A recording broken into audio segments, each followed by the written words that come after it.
Welcome to NS news. నేను సుమా. ముందుగా బులెటిన్లో హెడ్లైన్స్.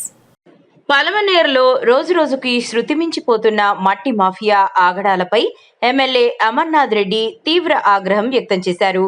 పలమనేరు మున్సిపల్ పరిధిలోని గంటా ఊరు చెరువులో మట్టి మాఫియా అక్రమాలపై స్థానికులు ఎమ్మెల్యేలను మంగళవారం తెలుగుదేశం పార్టీలో కలిసి వినతి పత్రం అందజేశారు. చెరువులో భారీ ఎత్తున మట్టిని తీయడంతో పాటు పక్కనున్న శ్మశానంలోనూ తవ్వకాలు జరుపుతున్నారని, దీంతో శ్మశాన స్థలం కనుమరుగయ్యే పరిస్థితులు నెలకొన్నాయని వారు ఆయన దృష్టికి తీసుకొచ్చారు.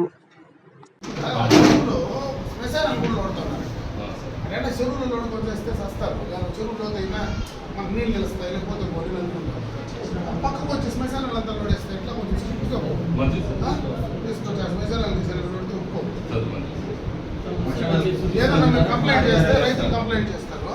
చేస్తే ఇమీడియట్ గా తీసుకొచ్చి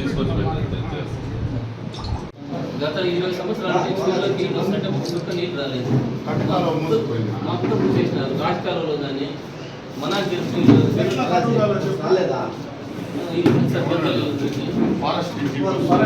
సార్ అడుగులో పడి నీళ్ళు అంతా గంట వరకు వస్తున్నాయి సార్. అవి వర్గాల నుంచి మన కాలు సెపరేట్ ఛానల్ ఉంది చేయించిన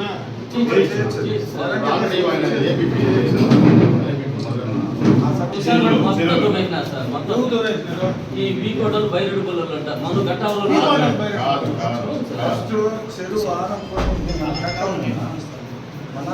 కట్ట ఆనుకొని కొంతమంది మన వాళ్ళు ఎత్తుకున్నారు. చెరువులో ఎత్తుకున్నా చెరువు లోతు అవుతుంది, నీళ్ళు నిలుస్తాయి, వాన పట్టినప్పుడు అది కూడా మనకు ఉపయోగమైన గమ్మున ఉంటాం కొంతవరకు చూసి చూడట్టు.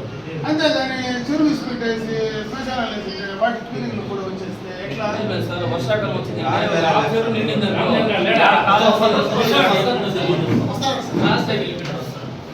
మనకి గంటా ఊరు చెరువు ఉంది చూడు. ఈ టౌన్లో గంటా ఊరు చెరువు అనేది ఉంది.